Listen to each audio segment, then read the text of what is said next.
सुंदरपुर गांव छोटा सा और शांत था। चारों तरफ खेत थे, चिड़ियों की चहचहाट से भरे हुए। बीच में एक पुराना इमली का पेड़ था। उसकी मोटी और टेढ़ी मेढ़ी शाखाएं गांव के चौक पर सुरक्षा देने वाले हाथों की तरह फैली हुई थीं।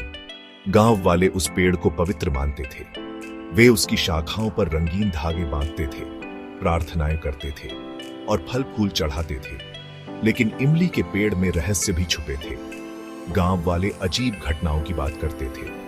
रात में परछाइयों के हिलने की फुसफुसाहट, पूर्णिमा की रात को एक औरत के रोने की आवाज। बुढ़े श्याम का चेहरा झुर्रियों से भरा था। उन्हें बचपन की कहानियां याद थीं। एक औरत के साथ अन्याय हुआ था। उसकी आत्मा इमली के पेड़ के नीचे शांति ढूंढ रही थी। ऐसी कहानियां। वो जवान लोगों को चेतावनी देते थे कि अंधेरे के बाद पेड़ के पास कभी मत जाना। कुछ लोग उनकी बातों को एक बूढ़े आदमी की बकवास समझकर टाल देते थे, लेकिन कुछ लोगों की रूह कांप जाती थी जब वो रात में पेड़ के पास से गुजरते थे। हवा उसकी पत्तियों से राज फुसफुसाती हुई लगती थी, ऐसे राज जो उन्हें सिहरन पैदा कर देते थे। एक दिन सुंदरपुर में दुख का पहाड़ टूट पड़ा। राधा, जो अपनी दयालुता और कोमल स्वभाव के लिए जानी जाती थी, बीमार पड़ गई और मर गई। उसका पति महेश टूट गया।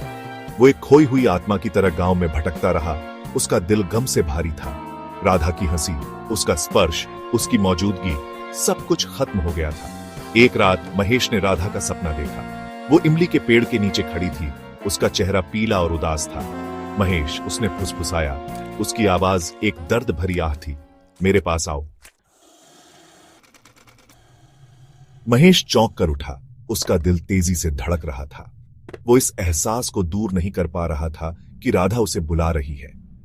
गम और सपने के अजीब खिंचाव से प्रेरित होकर वो खुद को आधी रात को इमली के पेड़ की ओर खींचा हुआ पाया।